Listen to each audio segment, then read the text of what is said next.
Hey, what is up everyone, and welcome back to the Animous. Today we're going to be talking a little bit about sanding your parts. Now, I had a few questions arise about what kind of materials do I use, what kind of sanding sponges do I use, what brand do I use, do I prefer one brand to the other one, can you use just normal stuff that you can just buy off whatever store? Well, the answer is yes. You know, there's a lot of brands out there that make sanding sponges, that make sandpaper, that make little tools like this one, which we'll talk about in a minute. However, you can use whatever you find necessary to sand. If you can find the correct grits, then yes, you can definitely use it, because sandpaper will be sandpaper. Doesn't matter what brand it is, sandpaper will be the same all across the board. We're going to talk a little bit about the sponges that I currently have on the table. Now, I do have a lot of DSPIAE because that's mainly what I would use when I'm sanding parts. So what are sanding sponges? So sponges are usually come in a variety of sizes. You can get them when they're thick, depending on the size, or you can get them slim. Usually the slims are sold in little individual packs, as you can see right here, like this one. I prefer these whenever I have to go into like really tight places when I'm sanding kits, and then go from there. And then these are a little bit like sanding sticks, but you know, it'll be a little bit more sturdy when you're sanding a part, and then you don't have to worry about it flexing on you while you're sanding, which could damage the part depending on where you're sanding at. Now, sanding sponges come in a variety of grits. The good thing about having something like these is that it already comes divided for you, and they come portioned. So you always have a bunch of them inside the little case, and it brings a case included. So I find these convenient, and that's why I go with them. Not necessarily mean it's for everyone. Some people just like to use, you know, a little bit of sanding sponges here and there, and that's okay too. Now, for the sanding sponges, you will always, and for all sanding materials, you will always have different grits.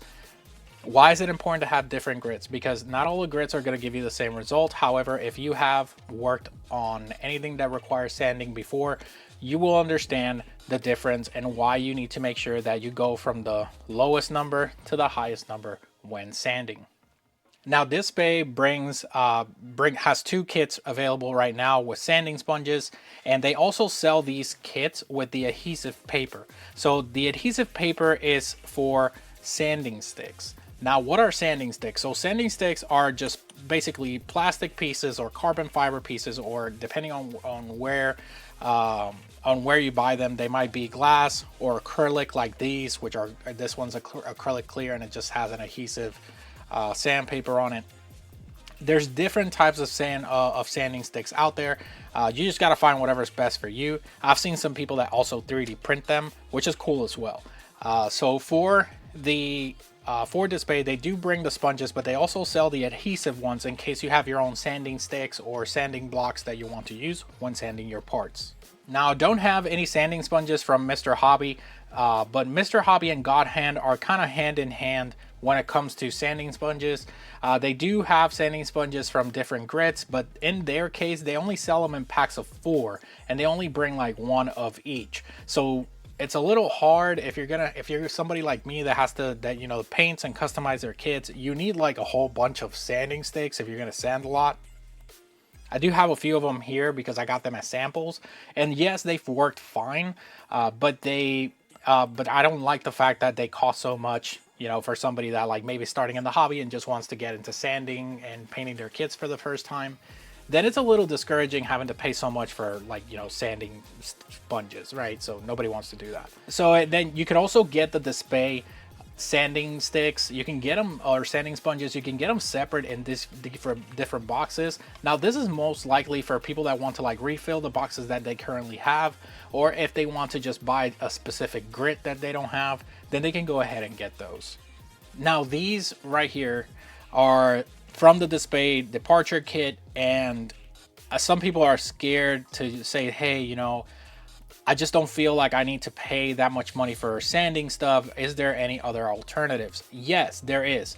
So I know some of you are going to feel weird about this, but what I do is that I usually cut these in half for when I'm sanding, and that has worked a lot. So A lot of people are afraid of these to go into like tight places or anything like that. Look, all you need to do is cut them in half. If you cut them in half, they'll work perfectly. You don't have any issues with it. They come in different grits, and you don't even have to get them DSPIAE branded or any other one of these brands, or stores that are rebranding them. You could just go to your local beauty supply store and get them. The next tool I'm going to talk to you about is actually one that I got from a beauty store, and it's this buffer. So it does have 2 stages of grit here, and then it has a buffer on the other side. I have been using this for a while, and yes, it can compare to the gum primer balancer, and it only cost me $1. So just keep that in mind, that even though I'm doing this overview of sanding materials, you can definitely use other alternatives, and some of them are more affordable depending on where you live or the availability of the other tools. And then the next tool I want to talk about is going to be these. Now, these can be compared to Dremels, right? And I say that because that's what that is. This specific one is the DSPIAE one, but I want you to understand that even if you don't get the DSPIAE, there are other alternatives. Like this one right here, I think I paid half of what the DSPIAE one cost, and I even had extra tools. It brought Dremel tools and everything, which I have on my work desk where I paint the kits. So there are alternatives out there. Now, these tools specifically, I do not recommend them for beginners because they do take a lot of time to adjust to, and get used to the grid and everything. Usually they come with the DSPIAE one specifically, they only come with 1 bit, and that becomes a problem in the long run because you can't use this one drill bit to sand everything that you need to. Now, Animous, do you use this to sand parts to get them ready for paint? I do not. I only recommend having stuff like these to do minor corrections in plastic, or if you're doing, if you're drilling like effects or weathering or chipping or anything like that, and you want to give it that little bit extra effect, then you can use these.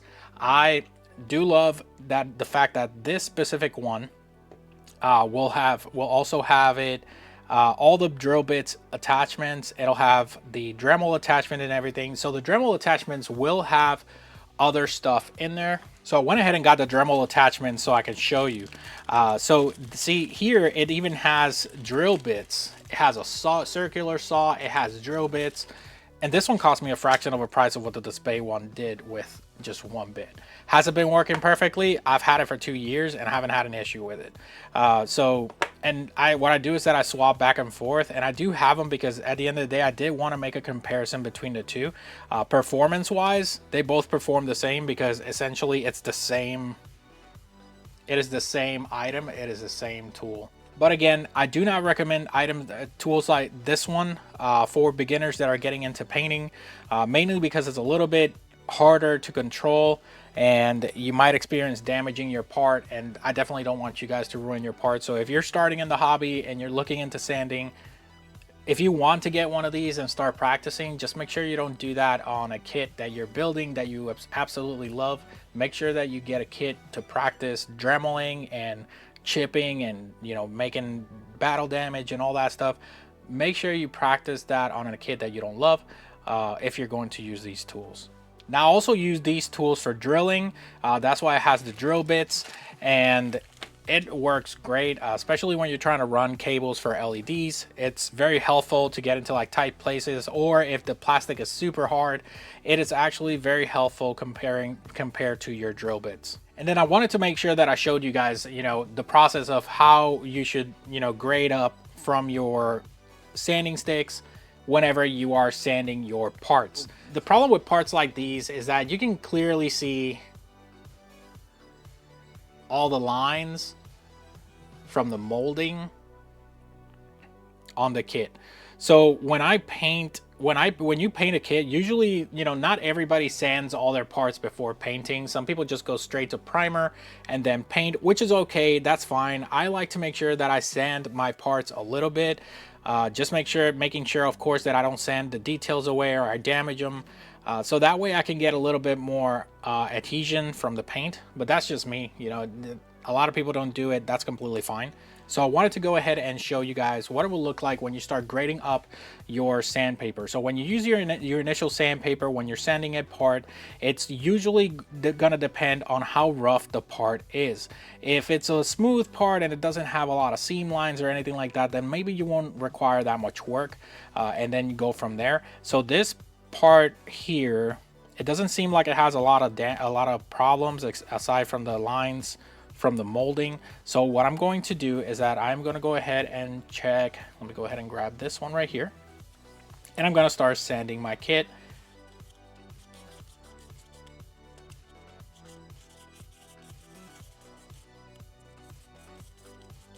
So I went ahead and sanded it. I want you to take a look at the difference, right? So if you look over here, you can see all the molding, all the mold lines and everything.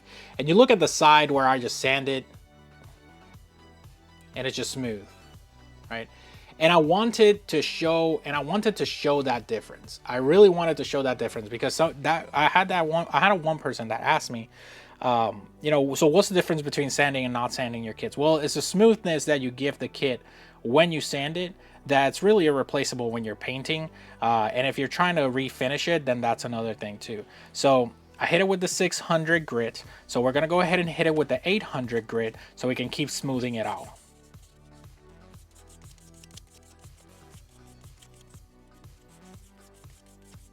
As you can see, it keeps getting the part smoother and smoother as you go higher in the grit.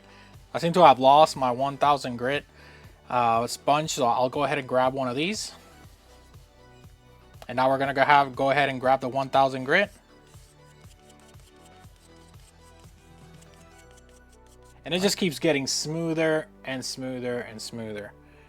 And usually when you're trying to prep an area, so for painting, you want to make sure it's smooth so it doesn't show up when you're painting. If it's really gritty, whenever you spray it the first time, you will be able to see that there's problems with it. So let's go ahead and grab the 2000.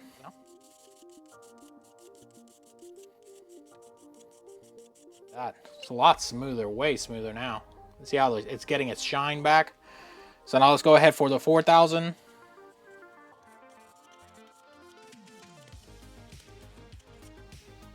Little by little, it's getting a shine back. Then you grab the 6000.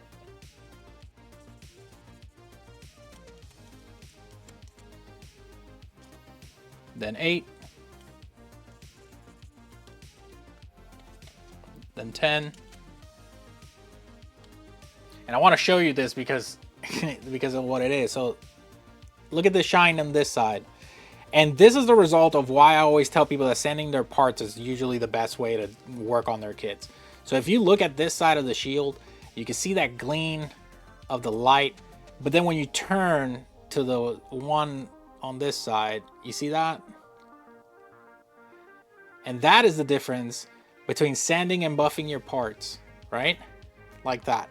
Now, granted, there are other ways that you can do that. You can sand your part and then you can buff it using a buffer, or you can use a balancer to do it. I prefer to sand it using grading of grits, going up on numbers of grits. You know, so we first hit it with the 600, then we hit it with the 800, then we hit it with the 1000, then we kept going up. And I say that because I like that way better, even though it takes a lot more time, because results don't lie. If you want to take it one step further, then we'll go ahead and grab the buffer. And if you really want that shine, so this side is the part that we didn't touch. This is just out of the box, off the runner. And then this is the side that we sanded and buffed. Results don't lie. And I figured I'd make this video just to explain a little bit about my process when I'm sanding parts. Now, granted, if I am painting my kit, usually I would just hit it with the 600, 800, maybe 1000, depending on what the seam lines look like. And then I will go ahead and prime and paint. But if you're somebody that's building from the box and leaving it like that, I am going to tell you right now, and this is going to be a tip that you're going to remember. And I'm going to want you to remember this. If you are entering like a competition or a tournament or anything like that, and you are going to build your kit to the point where you don't want it, you want it to make sure that it looks good, even though it doesn't have paint, then you want to get rid of these seam lines or these mold lines. Everybody, you know, if somebody's evaluating your work, you want to make sure that you clean it as best as possible, and of course that you explain, because most judges will not know when you build a kit if you got rid of seam lines, because let's be real, most of them haven't built the kit themselves, so they might not know what the kit looks like. Now if you get a judge that has built all the Gunpla kits, then that's fine, but most of them haven't built the kits that you've built, so they don't know where they might have seam lines or not. So you got to make sure that you let them know that all seam lines have been removed, or mold lines have been removed. And if you are looking into any of these sanding sticks, or the DSPIAE sanding sticks, or even one of these tools, I'll have some links at the bottom where I got them from, so that way you guys can go ahead and check them out. Thank you so much for watching, and I'll see you guys next time.